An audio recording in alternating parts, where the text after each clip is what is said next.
গরম রুটির সঙ্গে ঝাল ঝাল দেহাতি চিকেনের একটা দুর্দান্ত রেসিপি নিয়ে আমি সুদেষ্ণা হাজির হয়ে গেছি ঘাটেক্স কিচেনে। চলো দেখে নেওয়া যাক রেসিপিটা।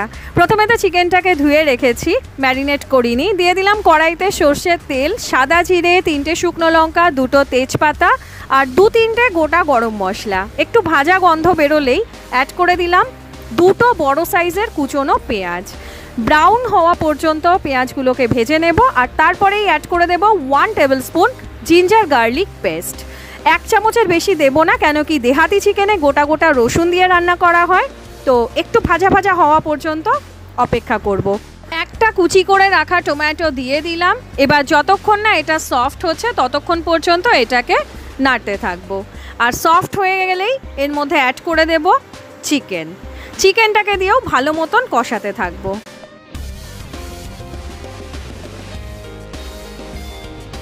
চিকেনটা একটু কষানো হয়ে গেলে এর ওপরে দিয়ে দেব 2 চামচ মতো নুন, আর দিয়ে দেব ধনে, জিরে, হলুদ, লাল লঙ্কার গুঁড়ো, গোলমরিচের গুঁড়ো, কাশ্মীরি লাল লঙ্কার গুঁড়ো একসাথে।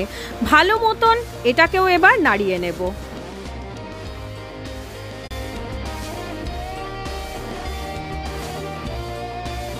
দেহাতি চিকেনে দুরকমভাবে গোটা রসুন দেয়া যায়। রসুনের মাথাটা কেটে নিয়ে এরকম গোটা গোটা খোসা শুদ্ধ রসুন দেয়া যেতে পারে, কিংবা গোটা রসুন এইভাবে কিন্তু দিয়ে দেয়া যেতে পারে। এবার মাংসের সঙ্গে এই রসুনগুলোকে আবার একবার ভালো মতন কষিয়ে নেব।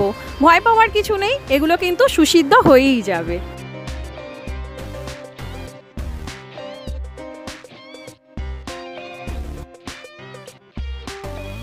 এবার কিন্তু আমাদের কষা চিকেন থেকে দেখো তেল রিলিজ করতে শুরু করেছে, তার মানে এটা ভালো মতন কষানো হয়ে গেছে। অ্যাড করে দেবো এর মধ্যে ঈষদুষ্ণ গরম জল, মোটামুটি 1.5 থেকে 2 কাপ মতন জল আমি এখানে অ্যাড করে দেব। আর এবার এই মশলা যেটুকু ধারে লেগে আছে কড়াইয়ের, বেশ ভালো মতন ঘষে ঘষে কিন্তু আমি এই গরম জলের সঙ্গে এটা মিশিয়ে দেব।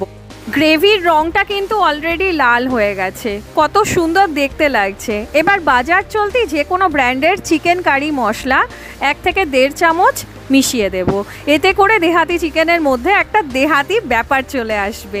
ভালো মতন এটাকে মিশিয়ে আরও কিছুক্ষণের জন্য ঢাকা চাপা দিয়ে এটাকে রান্না হতে দেব। তারপর ঢাকাটা খুলে তোমাদেরকে দেখাচ্ছি, দেখো কতটা সফট হয়ে গেছে চিকেনটা। একটুখানি কেটে দেখালে তোমরা বুঝতে পারবে। আর এর সাথেই আমাদের কিন্তু চিকেনটা প্রায় রেডি হয়ে গেছে। এবার চিকেনটাকে আর একটু নেড়ে এর ওপরে ছড়িয়ে দেব আগে থেকে কুচি করে রাখা ধনেপাতা।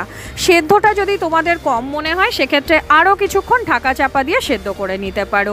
আমি মাঝারি মাপের গ্রেভি চাইছি, সেই জন্য ঝোল খুব একটা টানাবো না।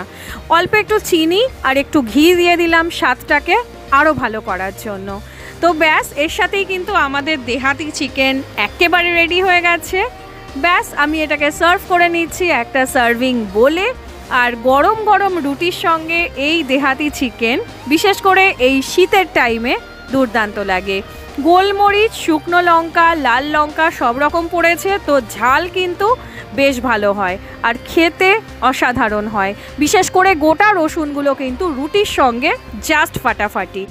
দেখা হচ্ছে তোমাদের সঙ্গে আগামী এপিসোডে। Till then, bye by.